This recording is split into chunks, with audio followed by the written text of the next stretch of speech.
بسم اللہ الرحمن الرحیم، شروع کرتا ہوں اللہ تعالیٰ کے نام سے جو بڑا مہربان نہایت رحم والا ہے۔ یقیناً ایمان والوں نے کامیابی حاصل کر لی جو اپنی نمازوں میں پابندی کرتے ہیں، جو لغو یات سے منہ موڑ لیتے ہیں، جو زکوٰۃ ادا کرنے والے ہیں، جو اپنے شرمگاہوں کی حفاظت کرنے والے ہیں، جبکہ اپنی بیویوں اور ملکیت کی لونڈیوں سے یقیناً یہ ملامتوں میں سے نہیں ہیں، جو اس کے سوا کچھ اور چاہیں وہیں حد سے گزر کر جانے والے ہیں، جو اپنی امانتوں اور وعدے کی حفاظت کرنے والے ہیں، جو اپنی نمازوں کی نگہبانی کرنے والے ہیں، یہی وارث ہیں جو فردوس کے وارث ہوں گے جہاں وہ ہمیشہ رہیں گے۔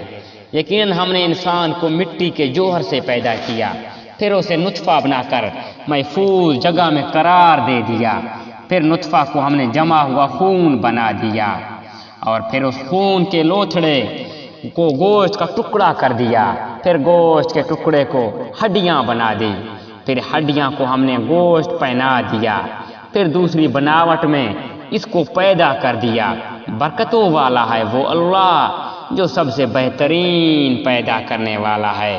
اس کے بعد پھر تم سب یقیناً مر جانے والے ہو، پھر قیامت کے دن بلا شبہ تم سب اٹھائے جاؤ گے۔ ہم نے تمہارے اوپر 7 آسمان بنائے اور مخلوقات سے غافل نہیں ہیں۔ ہم ایک صحیح انداز سے آسمان سے پانی برساتے ہیں، پھر اسے زمین میں ٹھہرا دیتے ہیں، اور ہم اس کے لے جانے پر یقیناً قادر ہیں۔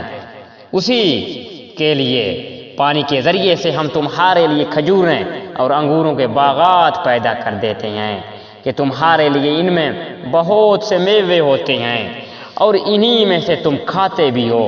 اور وہ درخت جو طور سینا پہاڑ سے نکلتا ہے، جو تیل نکالتا ہے اور کھانے والے کے لیے سالن ہے، تمہارے لیے چوپائیوں میں بھی بڑی بھاری عبرت ہے۔ ان کے پیٹوں میں ہم تمہیں دودھ پلاتے ہیں، اور بھی بہت سے نفع تمہارے لیے ان میں ہیں۔ ان میں سب سے بعض کو تم کھاتے بھی ہو، اور ان پر اور کشتیوں پر تم سوار کرائے جاتے ہو۔ یقیناً ہم نے نوح کو اس کی قوم کی طرف رسول بنا کر بھیجا۔ اس نے کہا، اے میری قوم کے لوگو، اللہ کی عبادت کرو اور اس کے سوا تمہارا کوئی معبود نہیں۔ کیا تم نہیں ڈرتے؟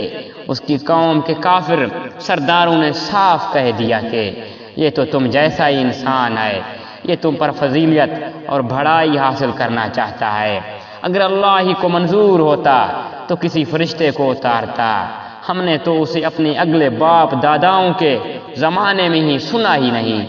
یقیناً اس شخص کو جنون ہے، اور یہ شخص کو جنون ہے، پس تم اسے ایک وقت مقرر تک ڈھیل دے دو۔